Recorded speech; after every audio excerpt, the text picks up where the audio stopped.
Ji-hyun dan Jungkook terkejut melihat hal itu secara langsung di depan mata mereka. Akhirnya tenanglah, ingat ini masih di rumah sakit. Tolong jangan buat kekacauan di sini, ucap Jungkook dengan sangat. Dia yang mengadu pada Airin, kakak kandung perempuan Taehyung. Bagaimanapun juga keadaannya tengah Taehyung alami saat ini bukanlah sebuah lelucon. Kim Taehyung yang menjadi satu-satunya harapan dan juga calon pemimpin perusahaan keluarga yang diwajibkan untuk menempuh pendidikan setinggi mungkin telah melakukan sebuah kesalahan yang sangat fatal.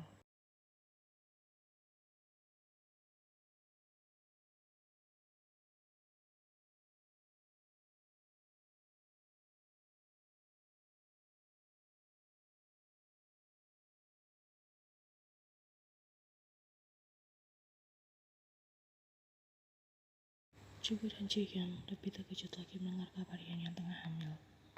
Dia memang hamil anakku, tapi dia bukan pacarku, balas Taehyung. Jungkook menatap Yeon yang duduk di ranjang pasien dengan raut kecewa. Setelahnya lelaki itu berlari pergi meninggalkan ruang UGD tanpa sepatah kata pun. Mari kita selesaikan masalah ini dengan segera. Aku menunggu kedatangan kalian berdua di rumah, ucap Airin sebelum pergi dari sana. Junmin menghela nafas panjang. Maaf Taehyung, aku yang mengadu pada kakakmu. Karena cepat atau lambat dia pasti akan tahu juga. Dr. Chung mengatakan jika bayi dalam perut yang cukup kuat, meskipun tendangan itu bisa saja berakibat fatal, namun tubuh dan bayinya bisa bertahan. Kau tidak apa-apa? Tanya Ji-hyun pada Yeon. Yeon membalas dengan kehilangan pelan dan tatapan kosong. Ji-hyun kemudian mengambil posisi duduk di samping Yeon. Rasa iba itu mendadak muncul begitu saja. Jangan cemas, Airin ini orang yang baik. Aku yakin dia tidak akan melakukan hal buruk padamu, ucap Ji-hyun mencoba untuk menenangkan Yeon. Ji-hyun tidak bisa melarang ketika Taehyung memutuskan untuk menyetir selama perjalanan pulang.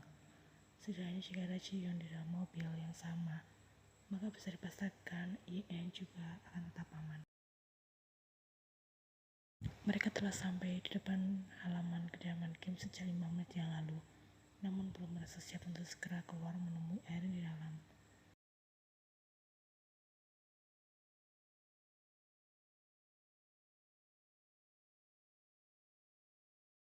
Gadis itu telah dibuat takjub oleh calon bayinya yang bergerak-gerak lincah, meskipun ukurannya masih begitu kecil.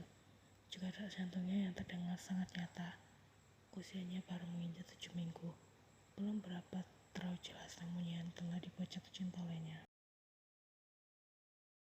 Taehyung merebut paksa hasil foto SK itu dari tangan Yeon, merobeknya menjadi serpihan kecil kemudian melemparkannya tepat di wajah gadis itu. Aku tidak peduli, kita akan tetap pada rencana awal untuk menggugurkannya sekalipun kau menolak, bahas Taehyung tanpa perasaan.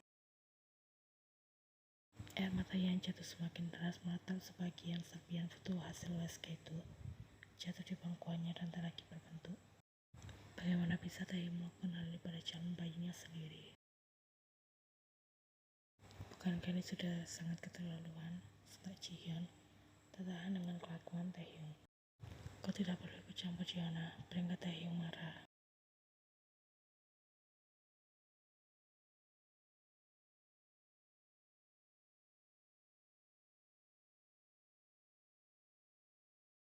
Taehyung tidak membalas ucapan Ji-hyun karena tak ingin gadis itu ikut terkena imbas dari emosinya. Ayo Yeon, kita keluar dari sini, ajak Ji-hyun. Gadis sekarang membuka pintu mobil. Yeon melakukan hal yang sama. Keduanya kemudian keluar dari sana meninggalkan Taehyung yang masih betah di dalam. Ayo ngobrol, bergegaslah. Airin Oni tidak suka menunggu terlalu lama. Hadapi masalah ini seperti seseorang yang memiliki sikap bertanggung jawab, jangan jadi seorang pengecut, ucap Ji-hyun sebelum berjalan menjauh.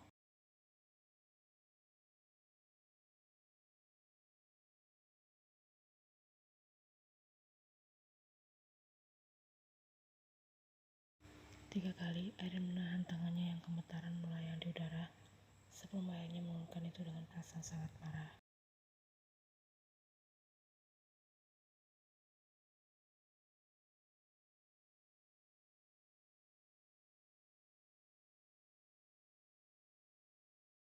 Masa depan kami masih sangat panjang. Aku memiliki kewajiban untuk menuntut ilmu setinggi mungkin sebelum menduduki posisi sebagai pimpinan perusahaan Kim.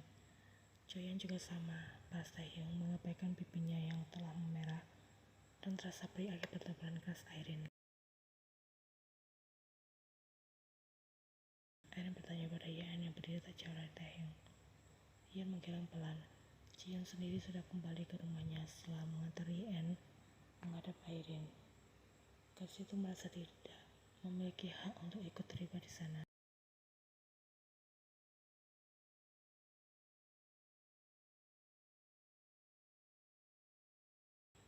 Kau benar, itu kemarin, tapi sekarang kau sudah berubah pikiran. Tidak apa-apa jika kau tidak menginginkannya. Aku yang akan merawatnya, seorang diri, balas Yeon. Perhatian Taehyung dan Yeon segera teralih pada Irene yang baru saja bersuara. Yang ada di dalam perutmu itu bukan bayi biasa. Dia adalah keturunan Kim yang telah dinantikan sejak lama. Mengerti arah bicara Irene, Taehyung semakin merasa besar. Aku inginkan bayi itu setelah Irene. Ia menebak bayinya mungkin akan direbut hak asuhnya oleh keluarga Kim. Sesaat setelah nanti dan Yeon hanya akan mendapatkan uang ganti rugi sebagai gantinya. Kau tidak perlu merasa khawatir. Aku mau memiliki bayi itu, tapi aku juga akan menemumu sebagai anggota keluarga baru. Karena seorang bayi harus tumbuh dengan hangat dan bahagia di tengah keluarga yang utuh. Ucap Irene salah mengerti apa yang tengah Yeon pikirkan saat ini. Mana, aku tidak mau, ucap Taehyung mulai panik. Kau tidak punya hak untuk menolak, balas Irene tak kalah sengit. Usianya baru 7 minggu kan. Jika besok mendaftarkan pernikahan kalian, itu tidak akan menjadi masalah besar ketika keponakanku lahir nanti. Gumam Irene dengan senyum tipis. Kita bisa mengatakan pada orang-orang jika bayinya lahir sedikit lebih cepat dari perkiraan dokter. Ya seperti itu, sempurna sekali, lanjutnya dengan senyum yang semakin merekah. Aku tidak akan menikah dengan Choi Yeon, terletak yang tegas. Kau tetap akan menikah dengannya, merasa Irene. Aku tidak. Kau iya. Sementara Yeon tidak tahu harus bersikap seperti apa di tengah-tengah perdebatan antara Irene dan Taehyung. Rencana kuliah di Inggris secara resmi telah dibatalkan. Cari universitas dekat sini saja untuk melanjutkan studi S2-mu. Kau harus mengurusi istri dan calon anakmu. Sebuah kalimat panjang yang berasal dari bibir Irene setelah terucap dengan lancar, yang menjadi petanda jika ribat seorang Taehyung sudah tamat. Pernikahan Taehyung dan Yeon dilaksanakan dengan sangat sederhana, tanpa ada rangkaian bunga-bunga yang cantik, tanpa tamu undangan, tanpa pesta mewah dan meriah, dan yang paling aneh lagi adalah tanpa adanya rasa cinta. Bahkan cincin pernikahan yang Irene pilih ukurannya terlalu besar untuk dikenakan di jari manis Yeon, hingga mereka memutuskan untuk menyimpannya saja sementara waktu. Irene tidak terlalu mempermasalahkan hal itu. Yang terpenting akte nikah sudah ada di tangan. Taehyung dan Yeon telah sah menjadi pasangan suami dan istri secara hukum negara. Dengan begini Irene bisa pergi melanjutkan perjalanan bisnisnya di luar negeri dengan perasaan lebih tenang. Satu hal yang Irene tidak ketahui, hubungan antara Taehyung dan Yeon tidak sederhana kelihatannya. Sering membenci dalam batas wajar, begitulah pikiran Irene. Irene menanggapinya dengan santai, meyakini jika suatu hari nanti Taehyung dan Yeon akan bersatu dan saling mencintai dengan sendirinya. Karena bagi Irene, cinta bisa tumbuh karena terbiasa. Taehyung dan Yeon bahkan sempat beradu mulut sesaat setelah resmi menjadi pasangan suami dan istri. Irene tidak tahu tentu saja. Aku akan berangkat sekarang, kalian bertiga baik-baik ya di rumah. Pamit Irene bahkan dengan calon keponakannya yang masih berproses untuk tumbuh di dalam perut Choi Yeon.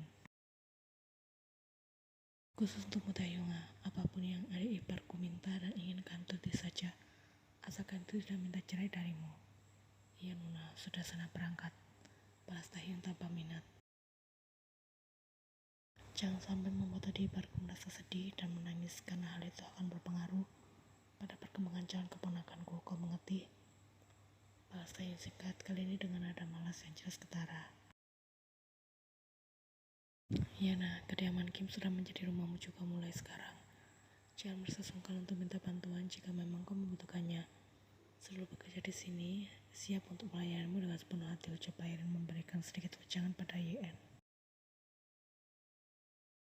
Iya Oni, Airin Oni ada di jalan, semoga selamat sampai tujuan, balas YN. Manis sekali si kabar iparku ini. Kalau begitu aku akan berangkat sekarang. Airin memasuki mobil dengan langkah riang. Mobil telah melaju dan berjalan menjauh meninggalkan kediaman Kim. Taehyung melempar tas ransel milik Yeon yang redor ditangkap oleh gadis itu.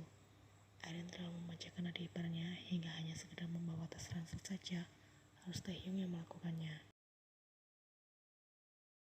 Aku ada urusan pagi ini, kau berangkat sekolah sendirian saja. Ucap lelaki itu mulai menunjukkan sifat buruknya. Kalau begitu bisakah kau mengantarkan aku menuju halte bus? Aku sudah hampir terlambat, minta YN. Itu bukan urusanku, jangan berpikir kau bisa bersikap seenaknya di rumah ini. Selama tidak ada Airin Nona, aku yang berkuasa di sini. Selamat merasakan hidup seperti di neraka, Joyen. Lelaki itu hampir memasuki mobilnya ketika sebuah mobil lain tampak memasuki halaman kediaman keluarga Kim. Itu adalah Ji Hyun yang baru saja turun dari mobil dan berjalan mendekat. Kau bawa mobil sendiri? Bukankah kemarin aku sudah bilang akan mengantarmu pergi ke perpustakaan pagi ini? Tanya Taehyung heran. Apa kau akan mengantar Yeon pergi ke sekolah sekalian? Jian balas bertanya. Tidak, biarkan dia pergi sendiri. Jian berteriak kesal mendengar jawaban Taehyung. Joyen, ayo aku antar kau pergi ke sekolah sebelum terlambat. Yeon tambah heran namun tetap mengangguk dan menuruti ucapan Jihyun untuk segera masuk ke dalam mobil. Kenapa sekarang kau bertindak seolah-olah kau membenciku, Jiona? Kau menolak semua kebaikan yang aku berikan. Kau juga selalu bicara dengan nada dingin padaku, tanya Taehyung meminta penjelasan. Bukan seolah-olah, melainkan aku benar-benar membenci sifat topa saat ini, balas Jihyun. Di mana letak kesalahanku? Aku bahkan sudah menuruti permintaan Airin Nona untuk menikahi Joyen dan membiarkan dia tinggal serumah bersamaku, ucap Taehyung. Sudah sewajarnya, karena kalian adalah pasangan suami dan istri. Kalau Fei membelanya, astaga aku tidak percaya ini. Kumam Taehyung dengan hela nafas berat. Seharusnya Taehyung apa tidak perlu melakukan hal ini. Tatapan Jihyun berubah menjadi sedih namun juga tersirat kemarahan di sana. Melakukan hal sejauh ini hanya demi aku. Mengapa kau tidak pernah menggunakan otakmu, sentak Jihyun. Jihyun sudah mendengar ceritanya kemarin dari mulut Jihyun sendiri. Bagaimana bisa bayi itu lahir dalam dirinya mengingat Taehyung dan Yeon saling membenci satu sama lain selama ini. Jihyun semakin merasa besar pada Taehyung dan Yeon setelah mengetahui alasannya. Opa, cobalah untuk berhenti membenci Joyen. Melihat hubungan kalian seperti ini hanya akan membuatku merasa semakin tersiksa, ucap Jihyun sebelum ia berjalan memasuki mobilnya dan pergi dari sana. Halte bus cukup jauh dari sini. Butuh waktu lebih dari 10 menit untuk bisa sampai di sana.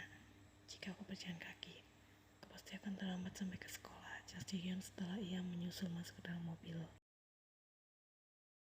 Sebenarnya Yeon telah merasakan tubuhnya yang kelelahan sejak baru bangun tidur tadi, tapi sebenarnya itu hal wajar yang dialami dan salah satu efek dari kehamilan.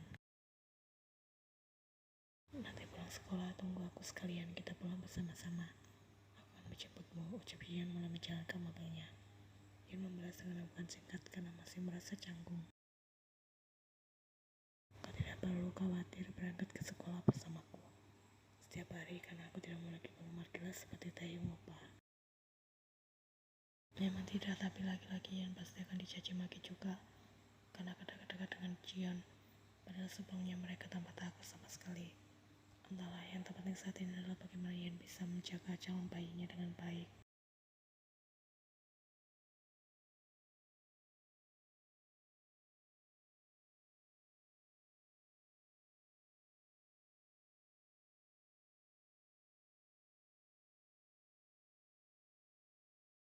Saking parnonya Yen sampai tidak mau menerima makanan atau minuman yang Taehyung sodorkan. Takut Taehyung akan memiliki maksud buruk dalam mencobakan semacam obat yang mungkin bisa membuat calon bayinya gugur. Padahal saat itu Taehyung melakukannya karena perintah dari Airin. Setelah akhirnya Nona pergi, lihat apa yang bisa aku berbuat padamu. Ucapan Taehyung kemarin malam kembali terngiang-ngiang di kepala YN. Jika seringnya Taehyung yang seketika bisa membuat tubuh Yen bergetar ketakutan, sebesar itu Taehyung membenci calon bayi mereka.